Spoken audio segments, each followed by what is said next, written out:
Assalamualaikum. Kenalkan, kami dari PN Veteran Jawa Timur, jurusan Teknik Kimia. Khususnya saya Putra Nugra Wijaya Setiawan dan partner saya Fatan Hanan dengan NPN 140 dan 141. Pada kesempatan kali ini kami akan menjelaskan sedikit tentang sterilisasi dan pembuatan zat yang menjadi bagian dari modul praktikum mikrobiologi.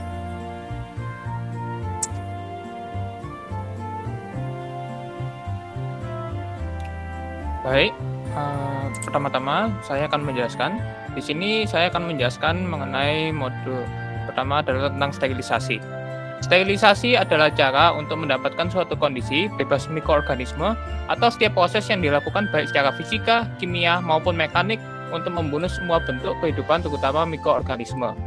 Di sini kita melakukan sterilisasi karena kita ingin untuk menjaga alat dan bahan dari mikroorganisme yang tidak kita butuhkan.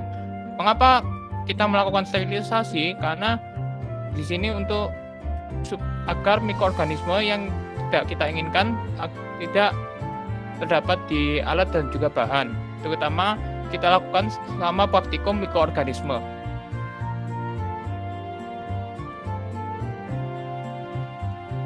Baik, di sini metode sterilisasi biasanya kita dibagi menjadi 3 secara umum.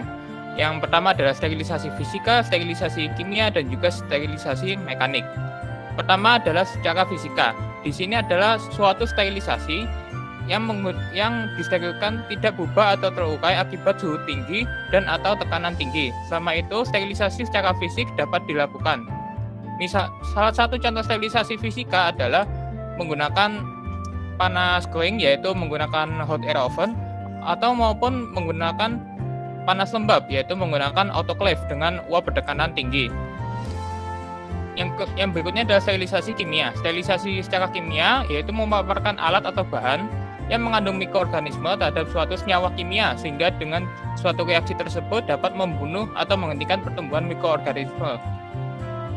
Salah satu contoh sterilisasi kimia adalah menggunakan alkohol 70% yang kita semprotkan ke alat yang akan kita sterilisasi. Dan berikutnya adalah sterilisasi secara mekanik. Sterilisasi ini salah satu contohnya adalah penyaringan menggunakan filter khusus. Pada umumnya sterilisasi ini digunakan terhadap bahan yang mengandung senyawa tidak tahan suhu tinggi maupun tekanan tinggi seperti serum darah. Dan pada praktikum ini yang kita gunakan adalah sterilisasi secara fisika dan juga sterilisasi secara kimia.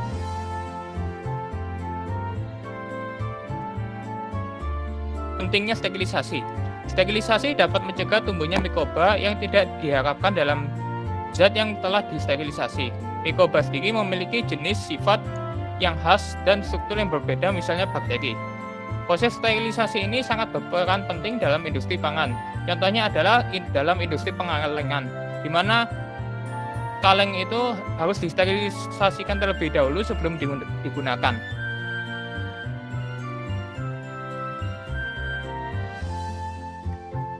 Jenis mikroorganisme.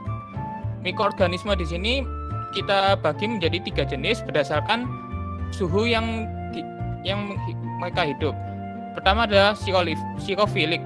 Golongan mikroba yang dapat tumbuh pada daerah temperatur antara 0 sampai 30 derajat Celcius dengan temperatur optimum 15 derajat Celcius. Yang kedua adalah mesophilic, yaitu golongan mikroba yang mempunyai temperatur optimum pertumbuhan antara 25 sampai 30 derajat Celcius. Minimum 15 derajat Celcius dan maksimum di sekitar antara 55 derajat Celcius. Dan yang terakhir adalah thermophilic. Golongan mikroba yang dapat tumbuh pada daerah temperatur tinggi optimumnya suhu 55 sampai 60 derajat Celcius, minimum 40 derajat Celcius dan maksimumnya pada 75 derajat Celcius.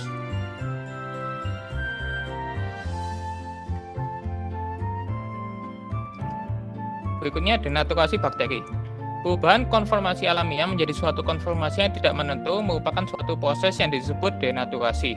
Proses denaturasi ini biasanya tidak dapat berlangsung secara reversibel ataupun tidak reversibel. Protein akan mengalami koagulasi apabila dipanaskan pada suhu 50 derajat Celcius atau lebih. Akibat penting dari denaturasi protein adalah protein yang bersangkutan hampir selalu kehilangan aktivitas biologi khususnya.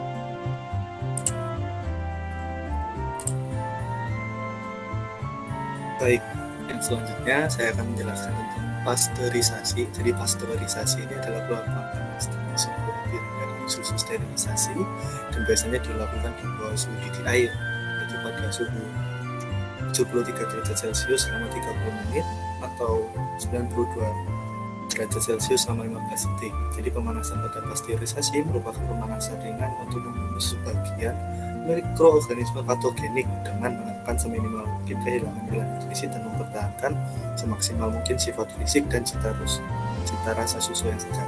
Jadi untuk pasteurisasi ini adalah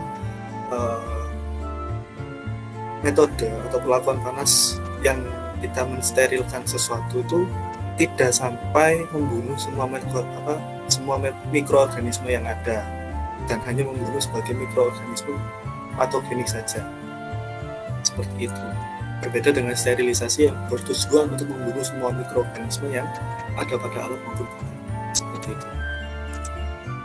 Lalu yang kedua, sama seperti apa yang tadi sudah dijelaskan bahwa sterilisasi untuk sterilisasi kali ini itu ada dua alat yang mungkin bisa kita gunakan, ada hot air oven ataupun autoclave. Nah, apa sih perbedaan antara hot air oven dan autoclave ini? Untuk hot air oven itu prinsip pekerjaannya itu seperti dengan memasukkan alat-alat yang telah dibungkus dengan kertas, disterilkan dalam oven, kemudian memanaskannya itu dengan udara yang kering. Nah, perbedaannya dengan autoclave, prinsip kerja alat ini itu menggunakan uap air panas seperti itu. Jadi cukup berbeda gitu ya, dan penggunaannya pun tujuan untuk alat-alatnya pun itu juga berbeda seperti itu. Lalu yang selanjutnya ada faktor-faktor yang mempengaruhi dari sterilisasi sendiri, yaitu yang pertama ada waktu. Tentu saja waktu itu menjadi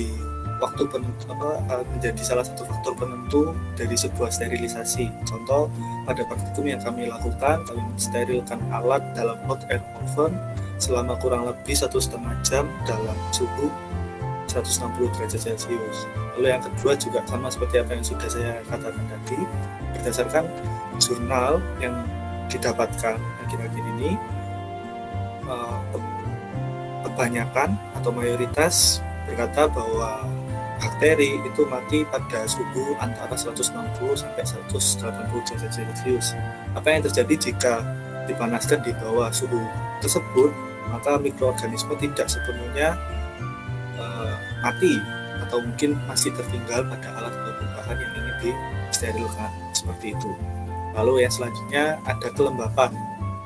Kelembapan pun juga menjadi sebuah faktor, karena dari kelembapan yang dihasilkan dari sebuah alat, kayak misal kita ambil contoh dari sebuah autoclave, itu juga mempengaruhi, karena dari kelembapan yang ada itu nanti bakal mempengaruhi dari sisi lembab udaranya sehingga tidak efektif dalam melakukan sterilisasinya, seperti itu. Lalu yang keempat adalah drying atau kekeringan dari sebuah alat yang kita gunakan, baik dari hot air oven ataupun autoclave. Itu jika masih belum benar-benar kering dan kita coba buat kita pakai untuk mensterilkan sebuah alat, itu hasil yang didapatkan pun juga tidak efektif. Yang ada mikroorganisme yang ada itu tidak mati seluruhnya, seperti itu. Lalu yang selanjutnya ada aplikasi dari sterilisasi ini sendiri. Jadi aplikasi dari sterilisasi ini cukup luas cakupannya. Salah satunya ada produksi minuman dalam kemasan. Nah, untuk aplikasi sterilisasi ini sendiri itu yang digunakan untuk sterilisasi itu untuk pengepakannya atau dalam packingannya itu kita lakukan sterilisasi untuk bahan-bahan yang kita gunakan untuk mempacking. Sedangkan untuk susunya sendiri itu kita lakukan pengaplikasian dari pasteurisasi. Kenapa pasteurisasi? Sama seperti definisi yang sudah kita pelajari sebelumnya, bahwa pasteurisasi ini adalah metode sterilisasi yang dilakukan dengan suhu yang lebih rendah. Tujuannya apa? Tujuannya itu sehingga bakteri yang ada pada susu itu hanya mikroorganisme yang bersifat patogen saja atau yang bersifat merugikan saja yang disingkirkan, sedangkan untuk bakteri baik atau nutrisi baik itu tidak ikut terdenaturasi karena tingginya suhu yang dipakai. Seperti itu.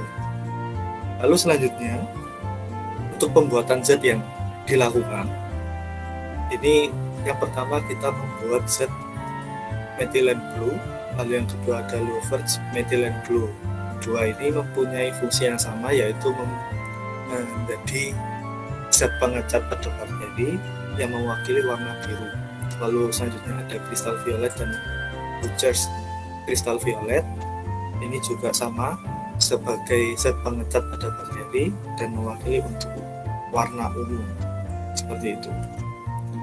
Lalu selanjutnya ada acid alkohol. Ini adalah zat yang digunakan untuk menghapus zat pengecatan pada bakteri. Jadi untuk menghapus cat sebelum-sebelumnya yang sudah kita lakukan untuk mengecat sebuah bakteri.